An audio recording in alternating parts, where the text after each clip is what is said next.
Hi everyone, my name is Risha. Today is the 23rd of June 2024. I'll be going over my weekly option chain analysis for the S&P 500 for this week on the upcoming expiry on the 28th. The max OI level is higher for both, that's positive.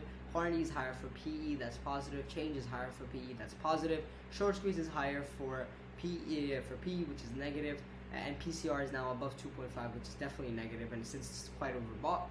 Implied volatility is higher, but historical volatility is lower, so that's a negative and a positive respectively. RSI is higher, that's positive. No divergence, that's positive.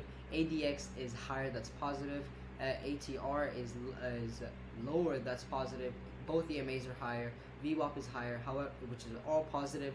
Pivot point is lower, however, which is negative, and candlestick is neutral, which is neutral, of course. The new support is 54.25. Previous weeks was 5400. The resistance is 5500, and previous weeks was 5450. And overall, the option chain and some technical analysis predicts that the S&P 500 should go up this week. So thank you for watching. Enjoy, and I will see you in the next video.